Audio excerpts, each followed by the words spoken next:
Ladies and gentlemen, welcome to WeCosmoProof and to this new appointment with the CosmoTalks, the virtual series, a calendar of webinars held in collaboration with the most well-known international experts who in these days are sharing with us their vision of the future for the beauty industry.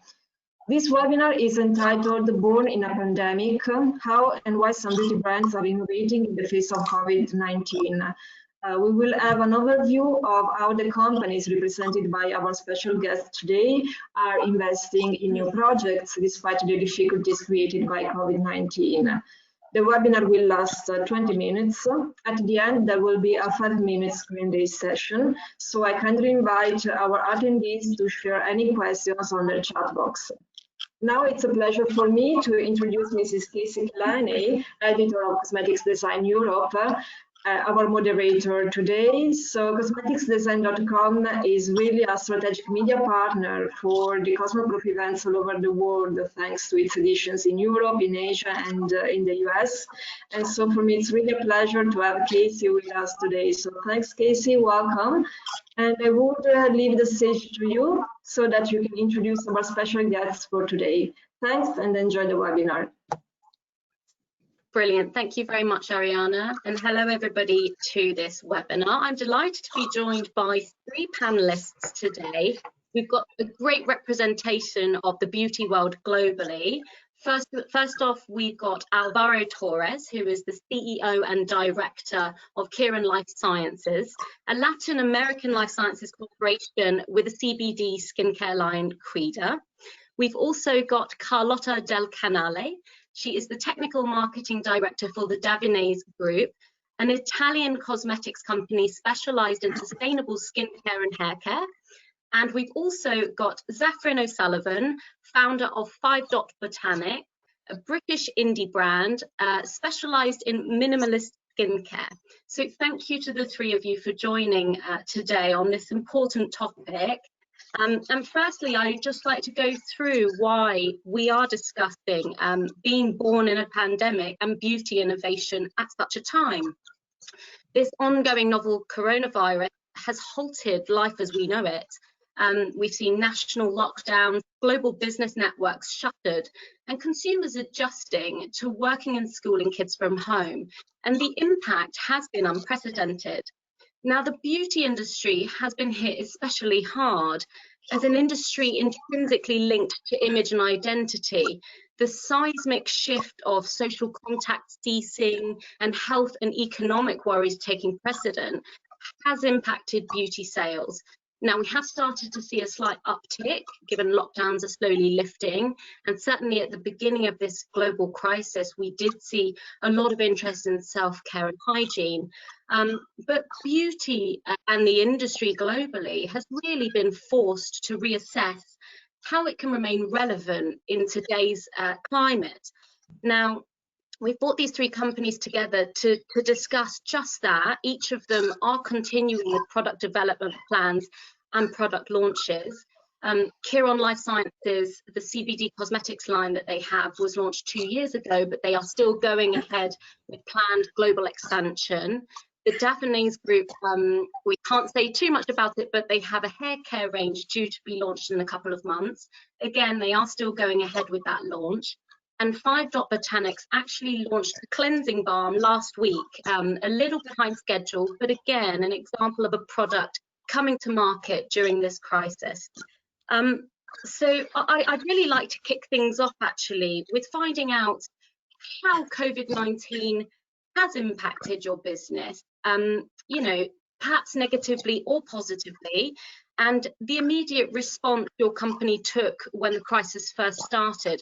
And perhaps, Carlotta, we can start with you. You know, we're here based in Europe, some of us, and, you know, Italy was particularly hard hit at the beginning. Talk me through how the Davines Group has coped and responded. Yes, good morning to everybody. And yes, the situation in Italy has been critical since at the beginning, and the COVID arrived when the cosmetic industry was showing a constant positive improvement. Even at the beginning of this year, the data were really positive, immediately before the arrival of COVID. And we were managing a plan according to this positive data. And every time we develop a marketing plan, we always think to this data, and always we wanted to improve the sustainability of our product. It is extremely important for us to improve the quality of our product. And this is very important, Ben, because when the COVID arrived, it acted as a catalyst, accelerating the awareness that now it's time to change something. It's time to protect the environment. It's time to protect ourselves. So honestly, when the COVID arrived, we didn't change too much our marketing plan, and we focused more energy on what we were already doing. And along this, we promptly activated the production of sanitizing gel, because we decided to immediately donate this product to our consumers and to charities. And then we decided also to keep this product in our assortment. And then we work a lot with our clients. They closed for a long time, and we created a strong relationship, a strong digital relationship. So we deliver lots of technical webinars along with emotional and well-being support. Fantastic. Your point there about the hand sanitizer production, we have seen that across industry as a whole. Everybody's really stepped up to plug shortages. And I know, Zaffrin, I know that Botanics did so in the UK as well. Talk us through how you responded when the crisis broke. Yeah, and you know, when it happened, we stopped thinking of ourselves as a business, and I say that because it was really important for us to be compassionate and people first. So we had a duty of care to not just our customers, the people who are buying from us were very nervous. They needed reassurance that, you know, their loved ones were potentially going to be very sick. They didn't know what was happening, and it felt wrong for us to continue with marketing and saying buy stuff from us. We're quite a prestige brand. Our price point is quite high, and so we immediately stopped our advertising. We stopped our marketing, and we asked our community, how are you feeling? Because you know what, as a founder, I was feeling like I don't know what's happening, so I need to just act like a human being. And it was really interesting for us because we had a number of conversations with our community. How are you doing? They don't want to be sold to, we want to be reassured. We had a number of conversations with the people who work with us and our manufacturers and our suppliers. How are you doing? Is everything going to be okay? We had our biggest order in the pipeline when COVID struck. For us as a small business, that was huge. Thousands and thousands of pounds sort of stuck in warehouses around the world. But equally, like anybody, we also needed to know that we were going to be able to conserve cash, because we weren't going to burn through. No one knew how long this was going to go on for. And so we also had a number of important, delicate conversations with our suppliers, with people who we had to cut. And I think the first reaction for us was about compassion, not about our bottom line. Obviously, behind the scenes, there were a number of things that are about plugging, you know, where we would go. And that was sort of the first phase of the crisis. But as you've seen, the crisis moves on to a second phase, which is the new normal. And that's where we really saw a different discussion happen with our customers who said, whoa, we're over this. You know, we'd produced a hand sanitizer, but we're now ready to shop again.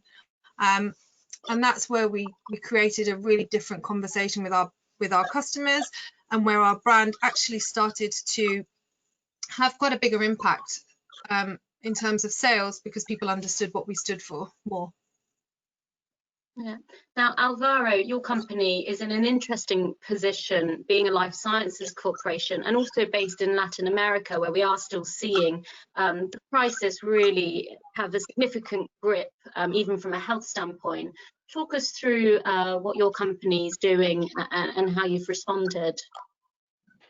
Well, I certainly identify a lot with what Zaffrin and Carlotta are talking about and what happens day one, right? And you're trying to balance the future of your company with also being mindful that you're a citizen of the world and how can you help?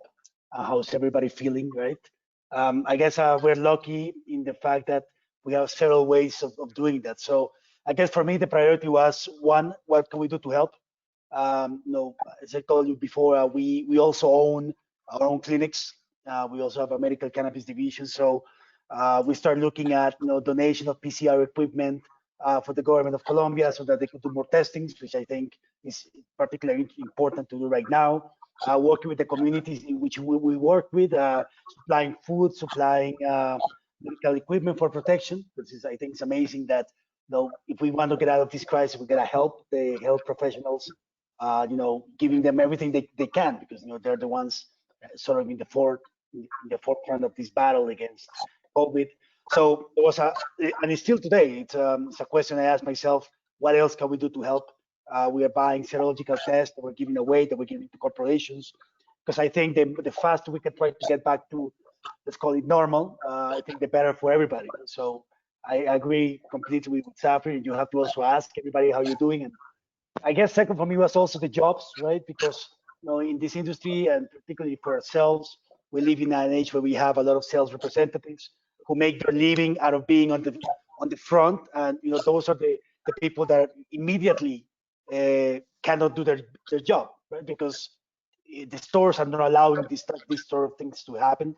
So we actually, those are tough decisions, but we were able to place a lot of these professionals into our telehealth system so that they could answer calls, so that we can have more patients in our clinics using telehealth. And so those are like, how do we make things work right now? And then third, you start thinking, well, the world is not ending, it's just suspended. So what's gonna happen next? I think, switching to a strong digital presence and, creating, we started doing our own digital platform, quidaskincare.com. We started sort of pushing more aggressively on our digital presence. We did a partnership with a company called Rappi, which is, I guess, the equivalent of a DoorDash in the UK or a Grubhub, so that we could have our own Quid store in it.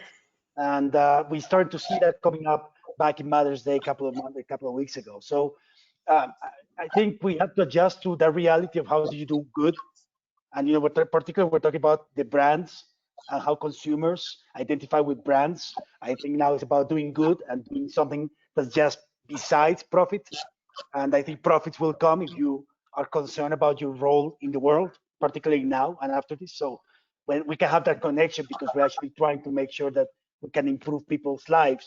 It may sound sometimes not that important, but being able to test more is something very important right now for our country, particularly as Latin America goes up. So and the balance. I think the balance of thinking of those three things at once. You cannot get everything right, but we gotta try. So within all of those efforts that your company have been investing in, much of it sounds like there's a lot of response going on, but then like all of you have touched on there, you've also got to keep the business hat on and those development plans moving forward. Now, each of you have and are continuing to do so. Could you point to any specific challenges that this crisis has thrown up in what might have been a very normal product launch or product development or market expansion? I don't know who perhaps Zaffrin, I know you've launched a product last week. Did that look any different to how it might have pre-COVID? No, I mean, the product was already developed and ready to launch, but what this crisis really created for everybody was a challenge for all of the individual components that go into your end product, and that the enormity of the supply chain that everybody is sort of entrenched in, with a small component coming from Amsterdam for me, another one from France, another one from and it has really made us focus on, do we want to do more in Britain? We're always committed to British manufacturing. We had sourced as much as we could in the UK, but I think what we'll see in our roadmap is a further examination on more home sort products, which is great in one sense, actually. Yeah. Carlotta, I imagine that speaks to you in your company. You do a lot of work manufacturing and sourcing from Italy, right? Yes, yes. It has been difficult. It has been a tough period for us. We faced a lot of difficulties, but it's true that, as Alvaro said, the world is not ending. So everybody shared this emotion, and we work a lot on the network with our suppliers, and so we create a strong community, and we help us a lot, and that was extremely essential. So we didn't stop working. Our R&D laboratory keep on working on the project and take the advantage of this situation to reflect, to improve, to research, and to work on our formulas. And in fact, as you mentioned really at the beginning, we are really finalizing these days. So we work a lot in these months to finalize a new collection of product for the skincare. So we are going to launch a new skincare regimen by the end of July. And this is the perfect example of the line that is matching the current situation, because it's a very sustainable line. We work a lot on improving the sustainable criteria of our formulas, and what we are delivering is our first regenerative skincare collection, where we just not protect and take care of the environment, but we play a role of activist in doing something for the planet. And Alvaro, being specialised in CBD and cannabis, have you seen an uptick in interest there in that specific ingredient, do you think? Well, yeah, I mean, from the medical perspective, certainly, you know, when people are panicking and anxious and depressed and, you know, with a lot of pain and all these things. So I guess for our America division, it's been, so it's a bad word to say right now, but it's been okay, it's been good, you know, that we are we are able to provide those type of products. I think for our skincare and CPG, I think the challenge that you have to look a little bit ahead now and look at what the trends are going to be. So sustainability, safety, self-conscious movements, right? And self-care at home. Those are the type of things that I think consumers are going to come out of this and thinking, oh, this is happening also because of our impact on the world. As humans, we create a lot of impact that comes back to haunt us. And so not only just on the ingredients, but the supply chain, but the type of products. And so I think now is the time to be launching new products, to be thinking about new brands, because, you know, as I said it before, the world is not ending, but innovation is key. And there's two ways to look at this. You can bury your head in the sand and think, let's make sure that this all passes by, or you can start looking at what those trends are going to be. And I know it's tough and everything looks really bleak, but this industry is not dying, and I think it's going to continue to grow. We're going to have a dip right now, but it's going to be about a different type of connection. And, you know, I think you know, the ingredients like CBD and what we can do with it, and naturally based, coupled with a strong branding, like, you know, Carlotta and Zaffrin are probably also doing, to be able to connect with that story and make sure that consumers understand that it's not just to look good, but to make an impact positively while we're doing it. I think that connection is going to be key, because I don't think people are really now going to be looking at only just how do I feel better, but how do I feel better about what I do and my impact. So, you know, I think those things we have to look into them, and that's why we have to do product launches and development. But certainly we have to change the way in which we do it, right? It's no longer big parties and launches, and that's a thing of the past. And now it's about making that connection, and that connection is tougher because it's digital, and you don't get to experience the consumer right ahead. but I think there's also tools now that allow us to do that. And if you can I think if you can connect with the brand, with those consumers, then I think that's going to be the success. It's interesting there that all three of you have referenced a couple of things that are similar, notably this sustainability story that you feel has really come to the fore, but also this connection with consumers. Now, each of your companies and the beauty products that you manufacture are sort of by default and nature sustainable. What sort of message would you have to beauty companies that perhaps aren't necessarily positioned in that way? Is this crisis really a time to consider some form of enhancing the sustainable story behind a brand?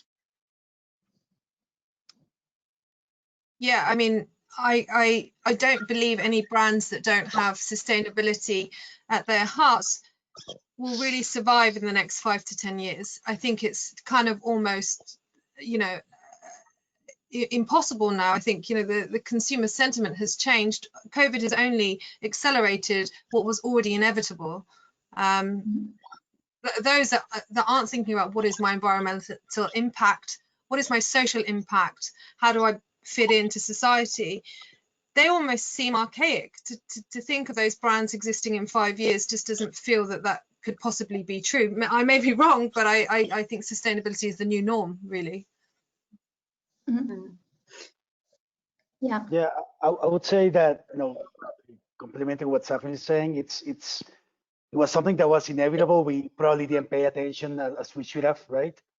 But this was happening today. Is also there's an opportunity for us to reinvent ourselves and know that every impact that we have is going to be positive. I think people are looking to that now. We also want to develop products that are going to make me happy, and happiness, is not only looking good, but feeling good about what I do, right? And we live in a time of fear. Everybody's afraid. You ask today what the biggest problem that we have in this world is. Everybody's afraid of doing anything, leaving your house, taking something, my economics. So we gotta bring in happiness, and that happiness is gonna be good quality product, good connection with the brands, but also making sure people know that they don't have to feel guilty about what they're consuming, because that there's some good happening there. Not only in the supply chain, but in sustainability. And sustainability is not just environment, right? There's a lot going on behind it, and every company can attack it in the different ways. But I think we all want to be more conscious, and certainly our kids are going to be more conscious than we were when we were their age. Do you think that that's important? Sorry, Carlotta, go ahead. No, consumers, it's true. We want really to keep the positive of this crisis, and the consumers are now more aware about the situation, which is extremely important. We were looking for that maybe to make a change, and we will continue to look for the safety of the product. And they really raised the level of their attention on choosing sustainable product, especially because the new generation is already aware about the situation, and the new generation is already taking care about the sustainability of our products. So I'm sure the trend of clean beauty will grow. And along this also, it will grow also the trend of the transparency, because the people want to know. So people is asking more and more about active ingredient, how we choose the active ingredient, how we cultivate and where we cultivate the active ingredients, and where's the field. So if we know the farmers, so more and more these questions are coming up, and so having a clear picture of the product will be extremely valuable for our clients, because they are asking for the efficacy, but they are asking also for something which doesn't impact our environment. Now, we've just had a few questions come in from people who are listening, and one that's come up that I think is quite interesting to discuss here is how each of you as a company are going to address the issue of sampling. As lockdowns lift and perhaps retail stores open, but the e-commerce continues. Do you have any particular plans in place on how you're going to look to offer your consumers samples that, you know, we all know and love traditionally. Zaffrin, have you thought about that with your products? Yeah, 100%. I mean, we had tons of quite expensive in-store events lined up for, you know, April, May, June, requiring lots of people, lots of product, lots of demonstrations. But we've diverted 100% of that budget to in-home sampling now, so that will come out next month. Okay, that's great. And also another question that's come in is around cost. Perhaps an interesting one. I don't know how much detail you're able to go in on that, but how does launching in a pandemic cost-wise compare to pre-COVID? Have you seen any additional costs or perhaps lower costs? Alvaro, do you have any thoughts? I would say that's a very tricky question, a good one, and in terms that product launches are gonna, I think, at least for us, that those budgets, what I'm seeing is they're being reduced, because there's a lot of effort that you did on, like where you were talking about Zaffrin, like in-store launches, and you bring all the celebrities and all these things that we used to do. But now we're in a low touch economy, which makes, you know, those type of events not necessary that much.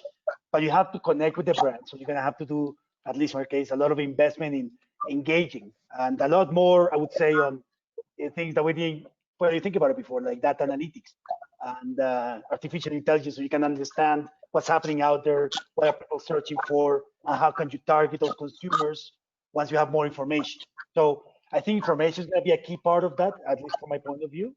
And I think the launches are going to be more specific and more probably effective the more information that we can have. It's going to be less about the glamour of the launch and more about connecting. And maybe, you know, I think that's probably going to be a good thing. There's a lot of waste sometimes that even myself, we engage in these things, but now we have the opportunity to change all of that. So I think there's going to be some savings on that, but, you know, it's going to be, we're going to do a lot more. So maybe it's the same. But... Yeah. Well, look, we have run out of time. It flies by when there's a good collection of us, but thank you very much for the insights. You know, this is a topic that certainly warrants a lot more depth, and hopefully everybody is inspired to continue this conversation beyond the webinar. But thanks again for joining us. Ariana, I understand you're going to close the webinar. Thank you very much, Kacey, and thanks a lot to all our guests today. So thanks, Zaffrin, thanks, Carlotta, thanks, Alvaro. I mean, I would really like to thank you for your commitment in organizing and scheduling this webinar, and I hope that you enjoyed it, and I'm sure that it was really inspiring for our attendees too, so thanks again. I would kindly invite our attendees to keep following WeCosmoProf on our website, cosmoprof.com/WeCosmoProf. You can just join networking activities, and then I can invite you to check the calendar of webinars for the next days. We will have a lot of interesting topics. So thanks a lot for your attention and for your participation, and enjoy WeCosmoProf. Thank you. Thank you. Thank you. Thank you, Kacey. Thank you. Thank you so much. Thank you. Thanks, everybody. Bye. Bye. Bye. Bye.